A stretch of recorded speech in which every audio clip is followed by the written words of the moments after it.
Hello friends, मेरा नाम विवेक रमन है एंड मैं एक एंटरप्रेन्योर हूँ।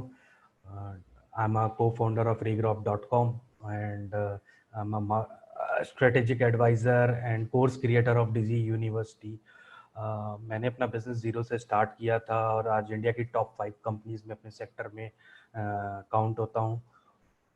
तो इन 13 साल के जो मेरी एंटरप्रेन्योर की जर्नी रही, उसमें मैं काफ़ी लोगों से इंटरेक्ट किया। मेरे पास मोर देन 5000 केस स्टडीज़ हैं रियल टाइम पे, जो मैंने मार्केटिंग सेल्स के कंसेप्ट को अप्लाई किया अपनी कंपनी में। और मैंने काफ़ी एज ए गेस्ट लेक्चर, जब मैं कॉलेज में मार्केटिंग के ऊपर लेक्चर लेने जाता था, तो काफ़ी स्टूडेंट्स मुझसे इंटरेक्ट करते थे, कहते थे कि हमें सेल्स और मार्केटिंग तो आती है, मतलब बुकिश डेफिनेशन तो हमें पता है, बट एक्चुअल ग्राउंड पे कैसे इसको अप्लाई किया जाए, या कल जब हम जॉब में जाएंगे सेल्स के या मार्केटिंग के, तो कैसे इन कंसेप्ट को यूज़ करेंगे।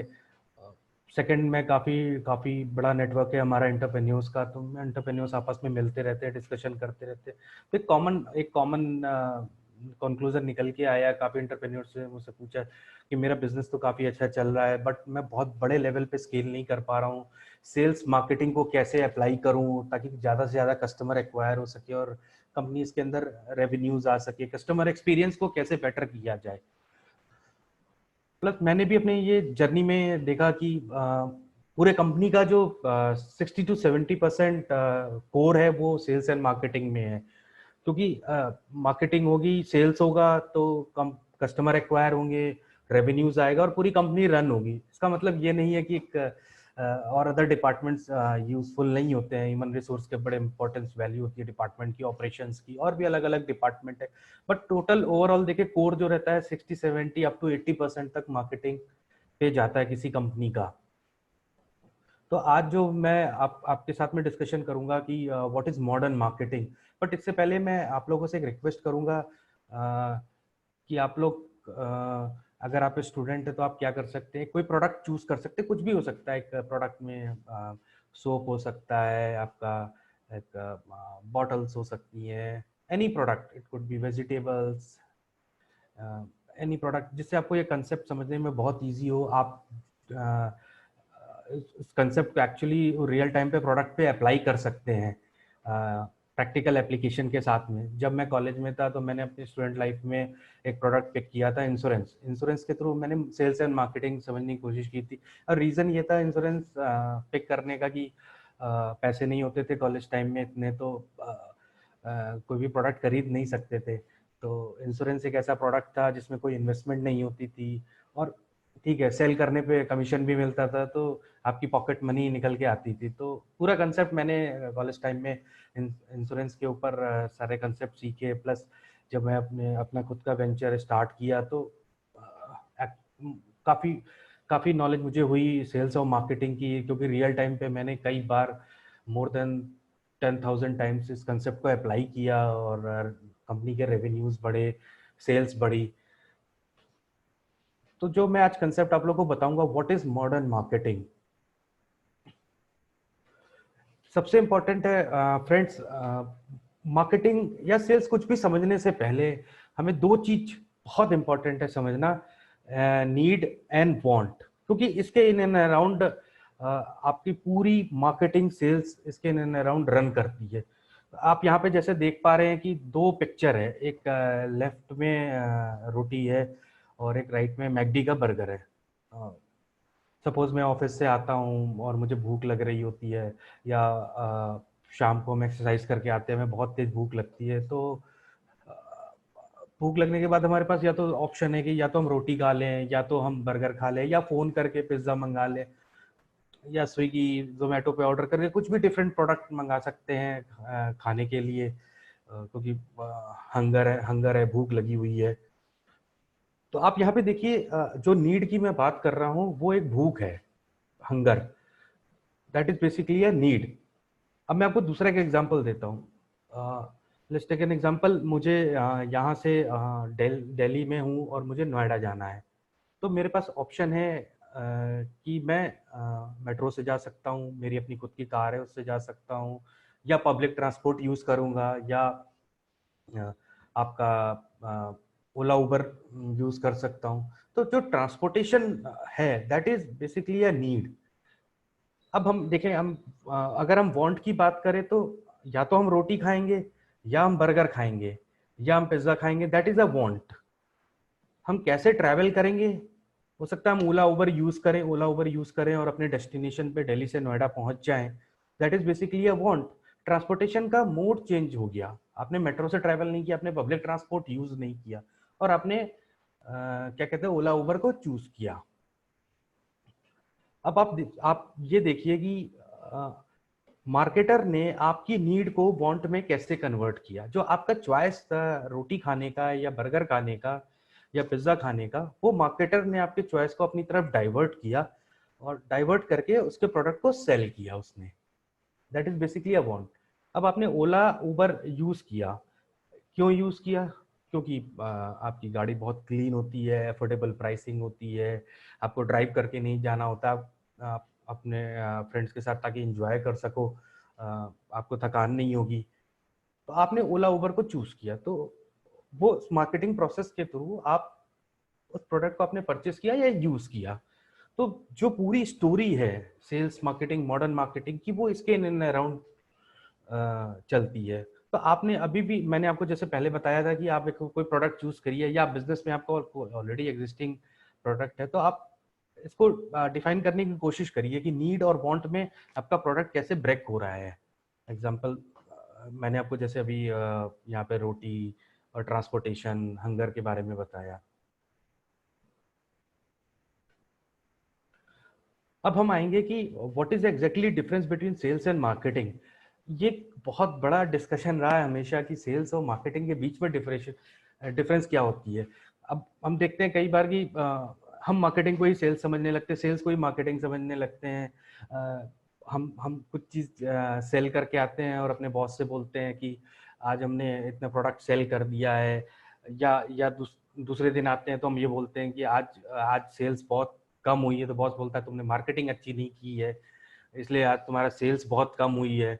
तो इन दोनों जार्गन्स के बीच में हम डिफरेंस एक्चुअली नहीं कर पाते हैं कि डिफरेंस एग्जैक्टली होता क्या है इन दोनों के बीच में। तो अभी आप यहाँ पे दो इमेज देख रहे हैं, एक सेल्स है। मैं आपको पहले सेल्स समझाने की कोशिश करता हूँ कि सेल्स एक्चुअली होता क्या है। सेल्स एक बहुत ही सिंपल कंसेप्ट है कि आपके हाथ में एक प्रोडक्ट है, उस प्रोडक्ट को आप कस्टमर को देते हो, उसके एक्सचेंज में कस्टमर आपको पैसा देता है, कंपनी के अकाउंट में पैसा आता है। That is a simple sales. अब सेल्स के अंदर कई प्रोसेसेस होते हैं जो हमें समझना पड़ेगा। जैसा कि मैंने बताया, एक प्रोडक्ट होता है, तो प्रोडक्ट हमने प्रोडक्ट चूज कर लिया। अब प्रोडक्ट की हम प्रिपरेशन करते हैं, हम प्रोडक्ट की बेनिफिट को समझने की कोशिश करते हैं कि इसके बेनिफिट्स क्या है, इस प्रोडक्ट के बेनिफिट्स क्या हैं जो हम कस्टमर को बताएंगे। तो हम उसकी प्री सेल्स प्रिपरेशन करते हैं, हम उसके एक एक फीचर्स को समझने की कोशिश करते हैं, उसके पूरे कंसेप्ट को समझने की कोशिश करते हैं। और ये बहुत इंपॉर्टेंट है, अगर आप एक सेल्समैन हो या कोई कुछ भी हो, आप कोई भी प्रोडक्ट सेल करने जा रहे हो, तो आपको प्रोडक्ट के बेनिफिट को समझना बहुत बहुत ही ज्यादा इंपॉर्टेंट है, एक एक फीचर्स को। कोई कस्टमर आपसे क्या क्वेश्चन पूछ ले आपको नहीं पता। अब हमने अपनी प्री सेल्स प्रिपरेशन कर ली, अब प्रोडक्ट के बारे में हम पूरी जानकारी हमने रख ली एज ए सेल्स पर्सन। उसके बाद क्या होता है कि हमें प्रोस्पेक्ट ढूंढना होता है।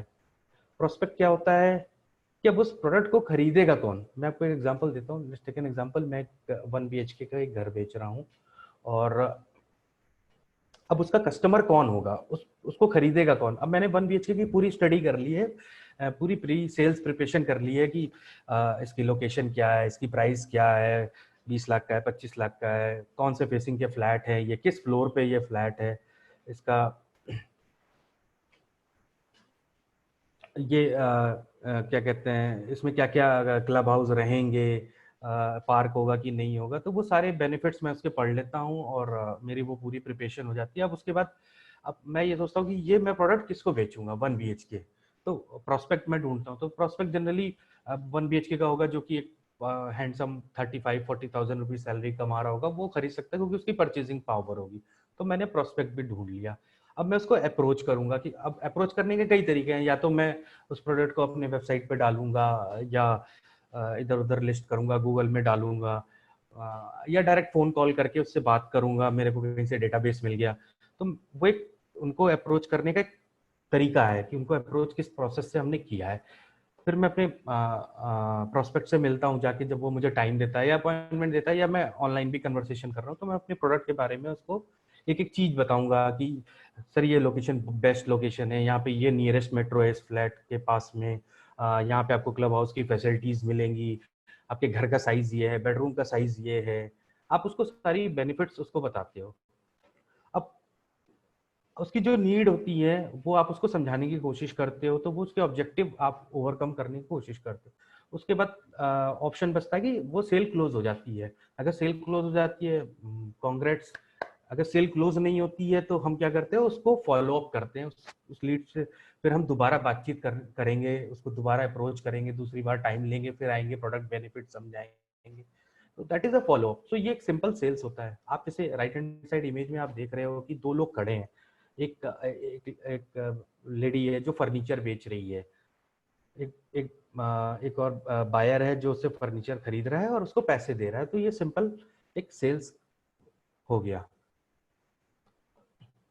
अब मैं आपको मार्केटिंग का एक क्लासिक एग्जांपल देता हूँ। दोनों इमेज को आप लोग बहुत ध्यान से देखिएगा, लेफ्ट और राइट इमेज दोनों बहुत ध्यान से देखिएगा। ये एक बंदा है जिसका नाम जॉन है। एक्चुअली इसका नाम जॉन नहीं है, मेरे बचपन का फ्रेंड है तो मैंने इसका नाम जॉन रख दिया। ये इमेज मुझे इंटरनेट से मिली थी तो जॉन मेरे दिमाग में आया, इसलिए मैंने इसका नाम जॉन रख दिया। तो अगर आप ध्यान से देखेंगे तो ये एक लिफ्ट मांग रहा है। इट इज समथिंग लाइक कि मैं नोएडा में खड़ा हूँ और मैं लिफ्ट मांग रहा हूँ, मुझे दिल्ली जाना है। तो मैं सिंपली एक हाथ में बोर्ड लिया और जिसमें लिखा कि मुझे दिल्ली जाना है। यहाँ पे इसने लिखा है जैक्सन विले। टफ है थोड़ा प्रोनाउंस करना नाम। और राइट हैंड साइड पे ये लिखा है कि मुझे अपनी मॉम से मिलने जाना है क्रिसमस में। आप लोग ऐसा मत करिएगा, मतलब एक्सप्रेस पे खड़े होके या कहीं भी अपनी लोकेशन पे और आप लोग लिफ्ट इस तरीके से मांगने लगे एग्जांपल देख के। जस्ट एज एन मैं आपको समझाने के लिए ये इमेज डाला हूँ। अब दोनों प्रोसेस में ये लिफ्ट ही मांग रहा है। आप लोग मुझे YouTube में कमेंट करके ये बताइएगा कि इसमें से सबसे बेस्ट तरीका कौन सा है मार्केटिंग का, left image right image. Comment में पूरा लिखिएगा तो आपको इस कंसेप्ट क्लियर होगा। मैं लास्ट में आऊंगा कि कौन सी इमेज सबसे बेस्ट है मार्केटिंग करने की। अब हम आते हैं कि अब आपको कंसेप्ट काफी अच्छे से क्लियर होगा कि बेसिक प्रिंसिपल क्या है मॉडर्न मार्केटिंग की। अब आप सोच रहे होंगे कि विवेक ने एक नया कंसेप्ट और बता दिया, मॉडर्न मार्केटिंग। अभी तक तो हम सेल्स मार्केटिंग में ही फंसे हुए थे, ट्रेडिशनल मार्केटिंग में ही फंसे हुए थे, अब ये एक नया जार्गन आ गया मॉडर्न मार्केटिंग। मैं आपको कंसेप्ट क्लियर करूंगा इसके भी। जनरली मॉडर्न मार्केटिंग वर्ड सुनते ही हम क्या सोचते हैं, oh God modern means very hi fi marketing, मतलब कुछ अचानक से कुछ बहुत हाई फाई चीज कर देना और that is called modern marketing. Modern marketing हम समझते हैं कि आजकल क्या होता है कि जनरली हमको जब भी कोई अपना बिजनेस स्टार्ट करने जाते हैं या कोई नई जॉब ज्वाइन करते हैं तो हम सोचते हैं कि यार ना एक बड़ा गजब का ऐप होना चाहिए, इस प्रोडक्ट के लिए ऐप बन जाए, बहुत अच्छी इमेज बन जाए, क्रिएटिविटी हम क्रिएट कर दें और इनको सब डिजिटल प्लेटफॉर्म्स पे डाल दें। और हम सोचते हैं कि ये मार्केटिंग है। बेसिकली ये मार्केटिंग नहीं होती, ये मार्केटिंग का एक बहुत छोटा हिस्सा होता है, बट इसको हम मार्केटिंग समझ के बहुत बड़ी गलती करते हैं। आजकल तो हम आज बिजनेस स्टार्ट किया कल उसका ऐप बना देते हैं। ऐप तो हर चीज की आ गई है आजकल। आपको कुछ भी ऑर्डर करना हो ऑनलाइन, छोटी सी छोटी चीज भी, एसी वाले को भी बुलाना हो तो आप ऐप के थ्रू बुला सकते हो। तो हम इस कंसेप्ट को समझने लगते हैं मार्केटिंग हम बेसिक बिजनेस बिल्ड नहीं करते हैं। हम जब तक बेसिक बिजनेस हमें बिल्ड करना है, हमें पूरा बेसिक बिजनेस बनाना है, हमें मॉडर्न मार्केटिंग अच्छी तरीके से समझना है, तब हम ये डिजिटल कैंपेन और इनोवेटिव ऐप और क्रिएटिव वर्क पे करते हैं। हम डे वन से इन सब चीजों के पीछे लग जाते हैं कि हम ऐप बनाएंगे, डिजिटल प्लेटफॉर्म पे ऐड करेंगे तो हमारी मार्केटिंग हो जाएगी। प्लीज आप लोगों से रिक्वेस्ट है इस कंसेप्ट से बाहर आइए, पहले बेसिक बेसिक चीजें समझिए और फिर उसके बाद नेक्स्ट प्रोसेस पे जाइए जो कि ऐप बनाना और डिजिटल प्लेटफॉर्म में। हमें सबसे इम्पोर्टेंट समझना है कि हमारे हमारे हमारे पूरे पूरे प्रोसेस में और या बिजनेस में या जॉब में हमारे लिए सबसे इम्पोर्टेंट क्या है, कस्टमर। तो कस्टमर को अगर हम कितना अच्छा एक्सपीरियंस दे रहे हैं उसको हम मॉडर्न मार्केटिंग कहते हैं। अब मैं आपको एक एग्जांपल देता हूँ। आप यहाँ पे इमेज देख रहे हैं, एक रेड रंग में इमेज है जो कि बहुत एंग्री कस्टमर है, बीच में एक इमेज है येलो में, ठीक है, वो एवरेज कस्टमर है, और राइट हैंड साइड में ग्रीन में बहुत हैप्पी कस्टमर है। अब इन तीनों तीनों इमेजेस में अंतर है क्योंकि हमने कस्टमर एक्सपीरियंस अलग अलग दिया है इन तीनों जगहों पे। एक बंदे ने एक वॉशिंग मशीन ऑर्डर किया है और एक उसमें से हल्की हल्की आवाज़ आ रही है। एक वॉशिंग मशीन उसके घर पे डिलीवर हुआ किसी ई कॉमर्स प्लेटफॉर्म से, उसमें से हल्की हल्की आवाज़ आ रही है। वो कहता है ठीक है, मैं आई एम सेटिस्फाइड, ना मैं बहुत खुश हूँ इस प्रोडक्ट से, ना मैं बहुत दुखी हूँ, चलता है, ठीक है। वो किसी को बताएगा नहीं कि मेरा एक्सपीरियंस कैसा रहा, खराब रहा, अच्छा रहा। एक एक कस्टमर है लेफ्ट हैंड साइड है, बहुत एंग्री है, उस प्रोडक्ट से आवाज़ आ रही है और वो इतना परेशान है कि वो वॉशिंग मशीन कह रहा है बहुत ख़राब वॉशिंग मशीन ले ली मैंने, फेसबुक पे लिखने लगा उस कंपनी के बारे में सुबह से शाम, बहुत बेकार है, प्लीज़ रिफंड करो मेरा। ट्विटर पे उसके लिखने लगा, उसके जितने भी सोशल मीडिया प्लेटफॉर्म हैं उनके कस्टमर केयर को सुबह शाम फ़ोन करने लगा क्योंकि उसका एक्सपीरियंस बहुत ख़राब था उस वॉशिंग मशीन को चलाने में, क्योंकि उसको आवाज़ जो आ रही थी वो बहुत अच्छी नहीं लग रही थी उसको। तो उसने इतनी बैड माउथिंग करना स्टार्ट किया। वो एक नहीं, कम से कम 500,000 लोगों को बताया इस कंपनी की वॉशिंग मशीन मत लेना, बहुत ख़राब है। और एक एक कस्टमर है एकदम राइट हैंड साइड पे जो बहुत बहुत हैप्पी है। इसको एक वॉशिंग मशीन आई कि बहुत बहुत अच्छी क्वालिटी की वॉशिंग मशीन इसके पास आई जिसमें कोई भी प्रॉब्लम नहीं है। इसके घर पे वॉशिंग मशीन आई, इसको डिलीवर किया गया, इसको पूरा उसके फीचर समझाए गए वॉशिंग मशीन के बारे में, कैसे चलेगा, पूरा डेमो दिया गया ए टू जेड। और उसका कन्वीनियंस बहुत हाई था उस प्रोडक्ट को लेने में, और प्रोडक्ट में भी कोई प्रॉब्लम नहीं थी। तो जो इसकी कस्टमर एक्सपीरियंस जर्नी थी वो बहुत अच्छी रही। तो वो हैप्पी कस्टमर है। ये भी कम से कम 500,000 लोगों को बताएगा कि ये बहुत अच्छी कंपनी है, इसका प्रोडक्ट बहुत अच्छा है। तो हम देखें modern marketing total overall customer experience पे डिपेंड करता है। यहाँ पे भी आप दो इमेज देख रहे हैं। मैं बीच में आप लोगों से फिर रिमाइंड करना चाहूँगा, आप अपने प्रोडक्ट अपने पास रखिए इस कंसेप्ट को समझने के लिए। और यूट्यूब में कमेंट जरूर करिएगा कि आपने क्या प्रोडक्ट चूज़ किया है और उस प्रोडक्ट को कंसेप्ट समझने के लिए आप कैसे अप्लाई कर रहे हैं। अब ये इमेज है जहाँ पे एक कस्टमर मैनेजर से रेस्टोरेंट में कंप्लेन कर रहा है कि आप अपने एक्सपीरियंस के बारे में बता रहा है। ये कस्टमर का मैं थोड़ा सा आपको बैकग्राउंड बताता हूँ। ये कस्टमर अपने घर से निकलता है, अपने फैमिली के साथ रेस्टोरेंट जाता है, मॉल के अंदर एंटर करता है तो देखता है कि मॉल में करीब 40-45 मिनट्स इसको अपनी पार्किंग में लग गए, अपनी गाड़ी पार्क करने में लग गए। बहुत इरिटेट हो रहा था ये कस्टमर। जब ये लिफ्ट में गया तो देखा कि लिफ्ट बहुत गंदी है, अपनी फैमिली के साथ लिफ्ट से ऊपर 5th फ्लोर पे पहुंचा। फिर वहाँ देखा कि रेस्टोरेंट ढूंढने में इसको बहुत परेशानी हुई, कोई डायरेक्शन नहीं लगा हुआ था। फिर एक अंदर रेस्टोरेंट में गया, उसके बाद वहाँ देखा तो कोई कोई इसको ग्रीट नहीं किया, किसी ने इसको हेलो हाय नहीं बोला, इसको टेबल नहीं बताया, ये खुद जाके बैठ गया। फिर इसने अपना फूड ऑर्डर किया, फूड बहुत बढ़िया था, फूड फैंटास्टिक फूड था, बट इसने मैनेजर को बुलाया और कंप्लेन किया।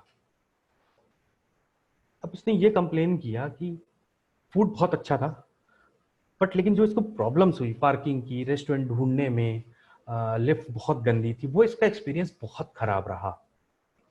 फूड अच्छा होने के बाद भी इसका एक्सपीरियंस बहुत ज़्यादा खराब रहा। अगर इसका एक्सपीरियंस इतना खराब रहा, ये सेटिस्फाइड नहीं रहा। अब वही अगर आप दूसरी इमेज देखें, हस्बैंड वाइफ है, एकदम स्माइली फेस है, इनको इनको इनका कस्टमर एक्सपीरियंस बहुत अच्छा रहा। जब ये मॉल में आए तो इनको पार्किंग 5 मिनट में मिल गई, लिफ्ट बहुत साफ थी, इनको डायरेक्शंस लगे थे रेस्टोरेंट कहाँ जाना है। जब ये रेस्टोरेंट के अंदर आए तो इनको वेटर ने या मैनेजर ने ग्रीट किया, इनको टेबल दिखाया, यहाँ पे जाके बैठना है। फिर विद इन 2 मिनट्स इनको पानी सर्व किया और फिर तुरंत मेन्यू लेके आया, इनसे ऑर्डर किया। तो एक कस्टमर एक्सपीरियंस बहुत अच्छा रहा। तो दोनों का कस्टमर एक्सपीरियंस अलग अलग रहे। तो कस्टमर एक्सपीरियंस पे पूरी मार्केटिंग डिपेंड करती है। अब हम आते हैं कि एक्चुअली मार्केटिंग क्या होती है। अगर आप मार्केटिंग वर्ड में देखो, एक वर्ड है मार्केट, मार्केट लिखा हुआ है। मार्केट क्या होता है जब दो दो लोगों के बीच में कुछ एक्सचेंज होता है। एक्सचेंज करने, आप जैसे इसमें इमेज देख पा रहे हो कि एक एक एक बंदा प्रोडक्ट बेच रहा है, ही इज सेलर, और एक लेडी है, शी इज बाइंग, तो शी इज अ बायर। तो इन दोनों के बीच का जो मार्केट होती है, that is called marketing, that is a real market. अब इस मार्केट के अंदर कई चीजें आती हैं, बहुत इंपॉर्टेंट है 4 Ps: product, price, place, promotion. ये पूरे मार्केटिंग कंसेप्ट में अप्लाई किया जाता है। मैं अपने नेक्स्ट वीडियो में आपको इसके ऊपर डेप्थ में डिस्कशन करूंगा, सारी चीज़ें समझाऊंगा।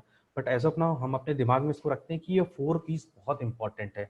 जब हम 4 पीस को समझना बहुत ज़रूरी है अगर हम किसी बिजनेस को रन कर रहे हैं या हम कहीं जॉब कर रहे हैं, क्योंकि इन दोनों बायर और सेलर के बीच में ये 4 पीस चलते हैं।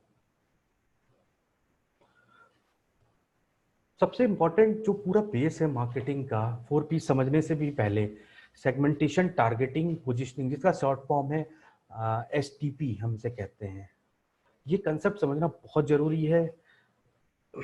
ये सबसे हार्ड कोर कंसेप्ट है पूरे मार्केटिंग, सेल्स मार्केटिंग के प्रोसेस का।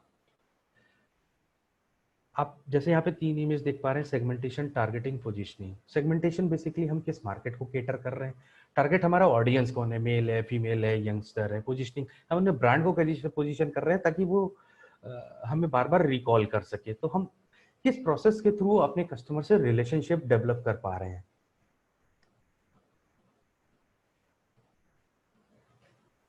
अब मैं आपको सेगमेंटेशन, टारगेटिंग थोड़ा डीप में बताऊंगा। आप अपने प्रोडक्ट दिमाग में रखिएगा, या जब भी वीडियो बाद में देख रहे हैं, प्रोडक्ट चूज किया तो दिमाग में रखिएगा और इसको अप्लाई करने की कोशिश करिएगा। यहाँ पे 2 टाइल्स आपको दिख रही होंगी, एक ब्लू में है और एक नॉर्मल टाइल्स है। ब्लू टाइल्स क्या है कि क्वालिटी बहुत अच्छी है और इसका प्राइस बहुत ज़्यादा है, और एक जो नॉर्मल टाइल्स है वो उसकी क्वालिटी बहुत अच्छी नहीं है और प्राइस भी बहुत कम है उसका। अब क्या होगा कि हम ये दोनों दोनों टाइल्स के अलग अलग कस्टमर है। एक कस्टमर आता है कि कहता है कि मुझे बेस्ट से बेस्ट टाइल्स दिखाओ, मुझे प्राइस की कोई प्रॉब्लम नहीं है। एक कस्टमर आता है, कहता है यार घटिया से घटिया टाइल्स दिखा, मुझे कोई मतलब नहीं है, प्राइस सबसे कम होना चाहिए। अब इसमें एज ए मार्केटर मैं हर कस्टमर को सेटिस्फाइड नहीं कर सकता। मैंने सोचा कि चलो एक एवरेज टाइल्स बना देते हैं, प्राइस भी कम नहीं होगा, क्वालिटी भी ज़्यादा अच्छी होगी। सब कुछ नहीं कर सकते हम, एक ही चीज एक बार में हम कर सकते हैं। हम अपने मार्केट को कोशिश करते हैं कि हम किस मार्केट को केटर कर रहे हैं। ऐसा नहीं है ना, कोई एक आइस टी मांग रहा हो, एक हॉट टी मांग रहा हो, उसका एवरेज निकाल दें कि ठंडी चाय भी ना हो, गर्म चाय भी ना हो। हम हर कस्टमर को हैप्पी नहीं कर सकते, तो हम अपने मार्केट को ढूंढने की कोशिश करेंगे सेगमेंटेशन के अकॉर्डिंग। फिर उसके अकॉर्डिंग हम अपने प्रोडक्ट को बिल्ड करेंगे या फिर उस प्रोडक्ट को सेल करेंगे मार्केट में। तो उस मार्केट को सेगमेंट करना बहुत जरूरी है। अब हम आते हैं टारगेटिंग पे। मैं आपको एक बहुत क्लासिक एग्जांपल देता हूँ, केलॉग्स। आपको पता होगा, ब्रेकफास्ट में जनरली यूज होता है। कॉर्नफ्लेक्स आते हैं, अलग अलग फ्लेवर्स के कॉर्नफ्लेक्स आते हैं, बच्चे जनरली खाते हैं इस प्रोडक्ट को। तो जब केलॉग्स इंडिया में आया था तो इन्होंने, आप लेफ्ट हैंड साइड वाली इमेज देख रहे हो, इन्होंने अपनी प्रोडक्ट को इंडिया में सेल करना चाहा, बट ये फेल कर गए। अरे यहाँ पे 2 इमेज आपको दिख रही होंगी, एक यहाँ पे इंडियन एक्सपीरियंस लिखा है, इसके अंदर एक पिक्टोरियल 2 इमेज है बच्चों को अट्रैक्ट करने के लिए, कार्टून इमेज लगाई हुई है।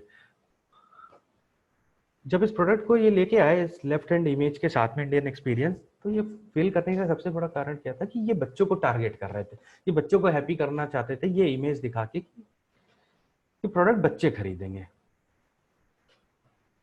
फिर इन्होंने इंटरनल डिस्कशन किया कंपनी में, जब प्रोडक्ट फेल हुआ तो फिर ये एक नया कैंपेन लेके आए जिसमें कि एक माँ अपने बच्चे को खाना खिला रही है। तो आप समझने की कोशिश करिएगा टारगेटिंग क्या है। इस केस में क्या है कि आप, बच्चा बायर नहीं है, उसकी माँ बायर है, क्योंकि बच्चे की परचेसिंग पावर नहीं, बच्चे का कोई डिसीजन मेकर नहीं है, उसकी मदर का डिसीजन मेकर है। तो इन्होंने जब ये मदर वाला कैंपेन रन किया तो उनके प्रोडक्ट बहुत तेजी से सेल्स इंक्रीज हो गई। रीजन था कि उन्होंने अपने एकदम टारगेट कस्टमर के ऊपर पिच किया। हम, ऐसा नहीं है कोई भी प्रोडक्ट सबको बेचने लगे, तो हमें ये बहुत जरूरी आइडेंटिफाई करना कि हमें मेन को बेचना है, वुमेन को बेचना है, कि बच्चों को बेचना है, हमें यंगस्टर को बेचना है हमें। तो इस तरीके से हम अपने टारगेटिंग कस्टमर को सोचना है दिमाग में।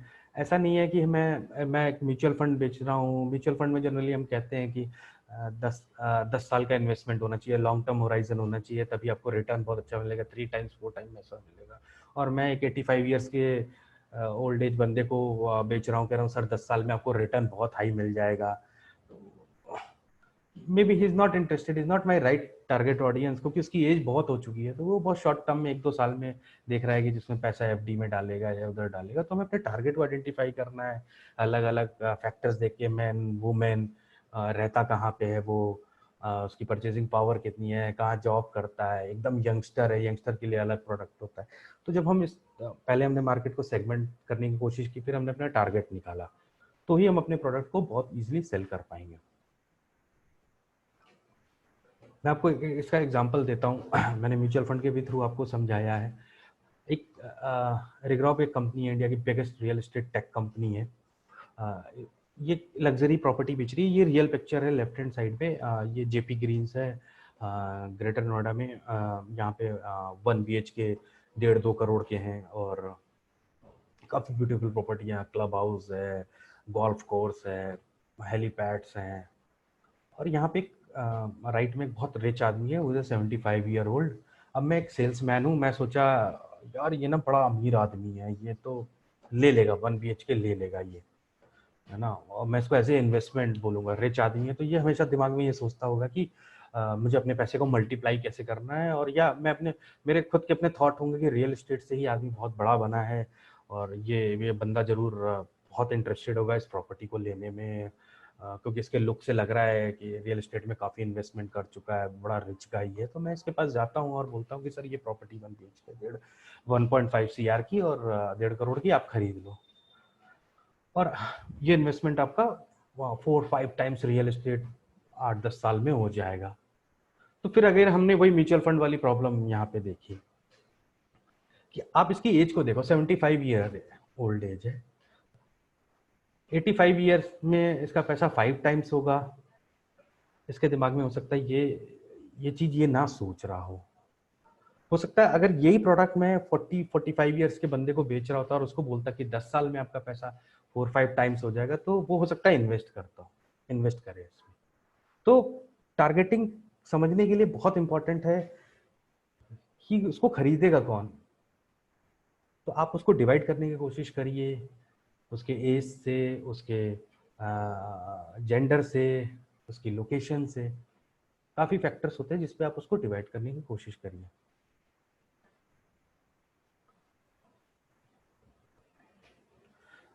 अब हम आते हैं सेगमेंटेशन, टारगेटिंग, पोजीशनिंग का एक पोजीशनिंग जो कि बहुत इंपॉर्टेंट पार्ट है।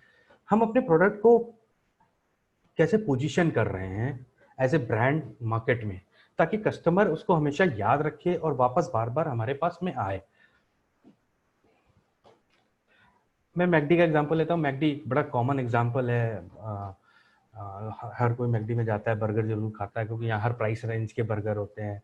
20-25 रुपीज़ से 500 तक के बर्गर्स होते हैं। सब तरह की वैरायटीज़ मिलती हैं इसमें, कोल्ड ड्रिंक्स भी, हर चीज़ें मिलती हैं। तो जब आप ये चारों इमेज देखिए, जब हम ये इमेज देख रहे हैं, ये जिसमें बर्गर और एम लिखा हुआ है, आई एम लविंग इट, तो मेरे दिमाग में क्या आता है कि oh my God, I am getting something crispy, मुझे खाने को बहुत अच्छी चीज़ मिल रही है। आपके इमोशन, सेंटिमेंट्स आपके जागते हैं कि बहुत ब्यूटीफुल चीज़ है ये, खाने में बहुत टेस्टी होगा। अब मैं एक इमेज देख रहा हूँ जिसमें एक गाड़ी जा रही है, ड्राइव थ्रू। ये देखते मेरे दिमाग में आता है, यार बर्गर तो है ही बहुत बढ़िया, लेकिन एक सबसे अच्छी फैसिलिटी है मैकडी की कि वहाँ जाओ और ड्राइव थ्रू से बर्गर लो और निकल जाओ, बैठना भी नहीं पड़ेगा। अब एक मैकडी ने एक और इमेज है जिसमें उसका बेसिकली बाहर से उसका आउटलेट दिख रहा है। ये देख के हमारे दिमाग में ये आता है कि यार मैं अपनी फैमिली को लेके जा सकता हूँ, बड़ा क्लीन जगह है, यहाँ पे बैठने की जगह होगी, बच्चों के लिए बहुत अच्छी जगह होगी, और मैं इंजॉय करूँगा फूड को। फूड भी मुझे मिल रहा है, स्पेस भी बहुत अच्छा मिल रहा है मुझे बैठने के लिए। एक यहाँ पे एक और इमेज है, जनरली आप मैकडी में जाते होंगे तो इस तरह का एक स्टैचू टाइप का बंदा खड़ा रहता है। कभी कभी रियल टाइम पे भी ये लोग एक्टिविटी करते हैं तो बच्चों के लिए बड़ा अट्रैक्शन होता है। तो ये इमेज देख के लगता है यार मेरे बच्चे वहाँ पे बहुत एंजॉय करेंगे। तो आप देखो उसने अपने अपने ब्रांड को कैसे पोजीशन किया आपके दिमाग में, चारों तरीके से पोजीशन किया है उसने कि यहाँ पे बहुत अच्छा फूड भी मिलता है, बहुत क्रिस्पी, बहुत आपको आप हंग्री हो, बहुत अच्छा फूड मिलेगा आपको, आपके वांट को भी कंप्लीट कर रहा है वो बेसिकली। यहाँ पे आप अगर आप गाड़ी यूज करके जाते हो तो आपको कन्वीनियंस भी दे रहा है कि आपको इतनी लंबी लाइन नहीं लगनी पड़ेगी, आप तुरंत ऑर्डर करो और लेके निकल जाओ। अगर आप बहुत बिजी हो या फैमिली के साथ आना चाहते हो तो हमारा आउटलेट इतना अच्छा है। बच्चे एंजॉय करना चाहते हैं तो यहाँ पे एक स्टैचू है, बच्चे एंजॉय कर सकते हैं। और भी चीजें बच्चों के लिए अंदर होती है, वहाँ पे काफी इंस्ट्रूमेंट्स रखे होते हैं। तो हमें पोजीशनिंग समझना बहुत जरूरी है अपने ब्रांड का, कि कस्टमर हमारे पास हमारे ब्रांड को याद रखे, इमोशनली हमसे कनेक्ट हो और उस ब्रांड के लिए वो बार बार हमारे पास में आए, कंपनी के पास में आए परचेस करने के लिए। इसलिए हम लोगोस बहुत अच्छा बनाते हैं। एम देखिए बहुत काफ़ी अट्रैक्टिव है, तो उसने अलग अलग फीचर्स यूज़ किए हैं। कलर कॉम्बिनेशंस बहुत अच्छा है। मैं ये नहीं कह रहा कि कलर कॉम्बिनेशन और लोगो से ही ब्रांड बिल्ड होता है। ब्रांड के अंदर बहुत बड़ी एक्सरसाइज होती है। मैं आगे भी वीडियोस बनाऊंगा जिसमें एक कंसेप्ट पूरा ब्रांड पे ही रखूंगा।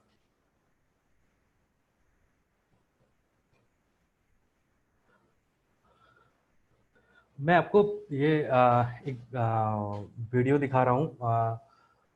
बहुत ही बहुत फेमस वीडियो है यूट्यूब पे, मतलब हो सकता है वर्ल्ड के टॉप 20 हिट वीडियोस में है। काफ़ी व्यूज आए थे। One of the best example for marketing.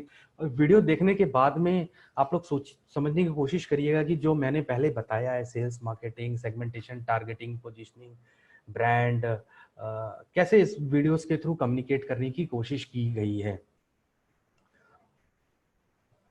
मैं वीडियो रन करता हूँ।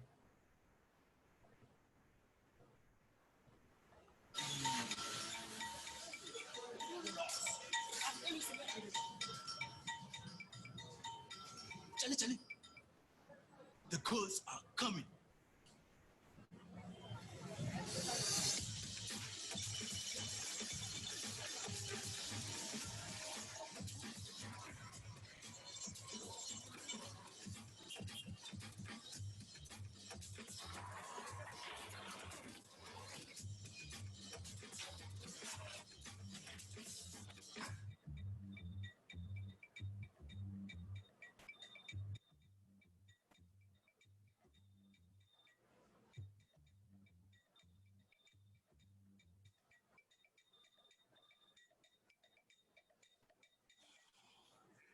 Now that deserves an Armstrong.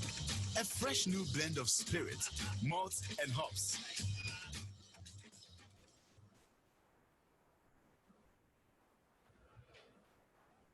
तो आपने यहाँ पे देखा कि इस वीडियो के अंदर कैसे इन्होंने अपने ब्रांड की पोजीशनिंग की, सेगमेंटेशन किया, टारगेटिंग किया, इमोशनली आपसे कनेक्ट हुए, ताकि अपने मैसेज को कम्युनिकेट कर सके। तो आप लोग यूट्यूब पे कमेंट करिएगा कि आपको इसके अंदर क्या क्या पॉइंट समझ में आए। और अगर कोई भी क्वेश्चन हो तो आप अपने यूट्यूब पे कमेंट्स में डाल सकते हैं। मैं आप कोशिश करूँगा आपको आंसर करने की। और आप इस चैनल को सब्सक्राइब करिए ताकि आप मेरे आने वाले और भी वीडियोस देख सकें। अलग अलग मार्केटिंग के ऊपर मैं डिस्कशन करूँगा आप लोगों से। Thank you. Thank you.